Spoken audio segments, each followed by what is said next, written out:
guys, welcome to this week's video. In this week's video I'm going to be sculpting this fox head into a wolf head. So this was my recent fox head. It was a brand new sculpt, but seeing as the proportions of a fox and a wolf are pretty similar, I decided to use this as a base, and that way I wouldn't have to sculpt the whole thing again. So first of all, what I'm doing is I'm going to cut off the ears, because the ear placement on a fox is completely different than the ear placement on a wolf. Wolf is more sort of upright on the head, whereas a fox is quite large and covers a lot more of the head space, and it's slightly off to the side. So, and a fox head is a little bit thinner than a wolf head as well, so I have to bulk up the head a little bit. And I'm doing this with Monsterclay, and I have a Monsterclay video on my channel if you want to learn more about Monsterclay.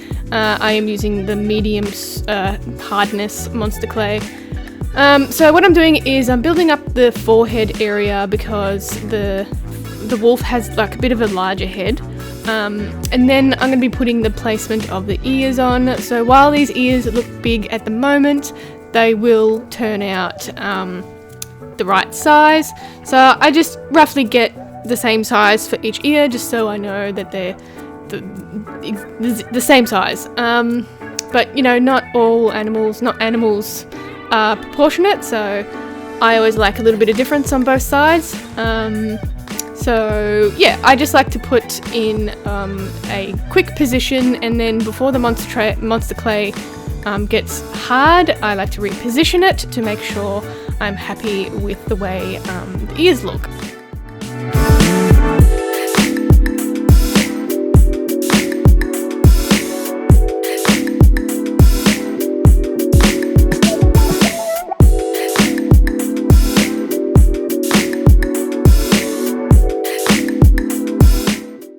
And for some reason, there's always one ear that ends up bigger than the other one, but you just gotta look at your sculpture from all different angles and work out where it has sort of gone wrong a little bit, and either sculpt it or shave it off or just redo it all together.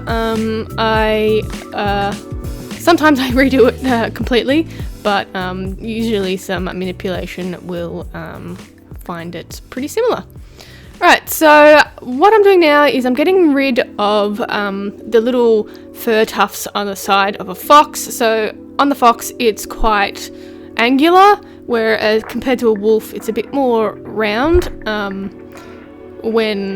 It's a bit more round, so I'm just carving off all of the angular sort of bits, and then I'll probably sculpt in more wolf-like features once I'm happy with the base look of the head. Moving on to the nose, and a fox nose is a little bit different from a wolf nose. A fox nose is sort of a bit more pointier down where the lip area is, and a wolf one is a bit rounder, and also the muzzle is quite thin on a fox, and on the wolf it's quite a lot bigger.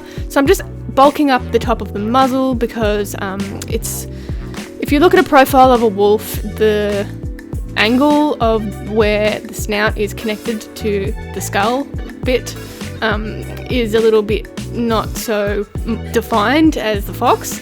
So just bulking it up a little bit, and yeah.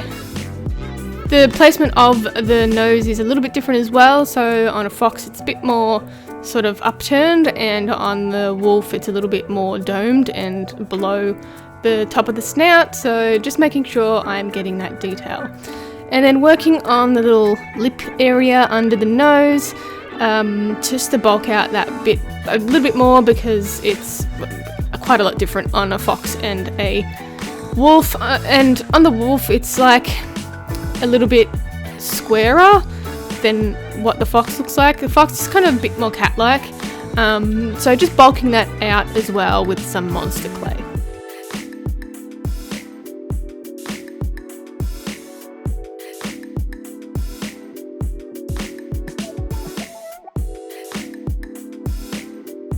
Now I'm going to remove the eyelid area and just redo that all together. So I'm using a little sculpting tool, like a hook tool, just to carve out and expose that glass capuchon. and then I'll just redo it all together. I don't know. I wanted to achieve a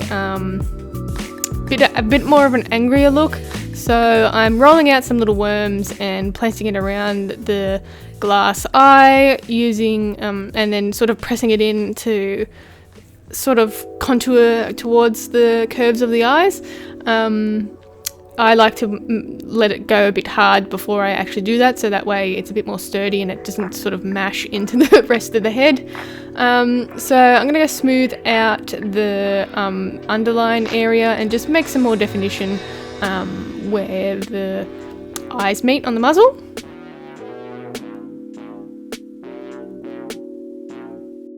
And then just adding a larger worm for the brow area.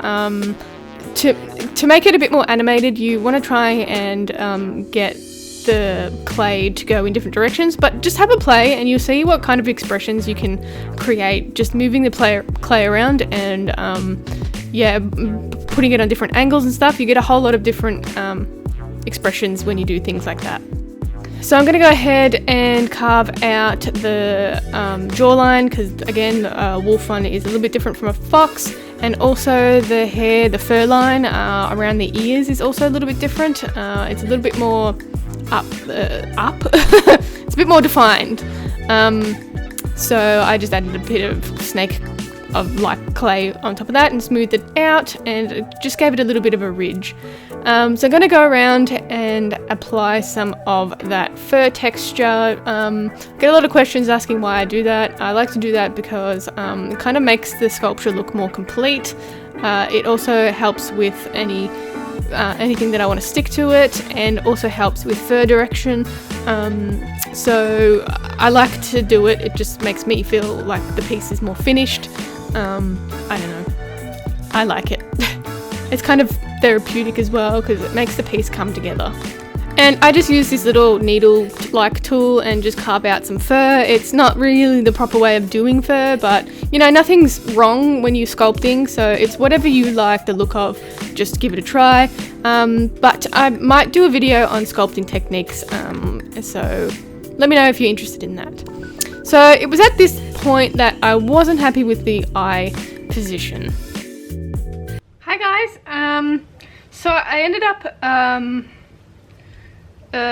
redoing the eyes on the wolf head. So for some reason I didn't film it. I just cracked it and then gouged them out. But it didn't take me too long to actually redo the eyes. So this is what we have. So the eyes, when you previously saw, they were just a little bit too low and it made it look a bit disproportioned. So I gouged them out and then redid it. I actually placed them on top of where the brows were for the original placement of the eyes. So the placement of the eyes would have been here. So way too low. It works for a fox if the fox didn't have such a large head, like a large cranium bit. But yeah, pretty happy with the way this turned out. So I will be molding it and casting it in resin, and I have 2 commission orders for this new wolf sculpt, so I've got to get started on that.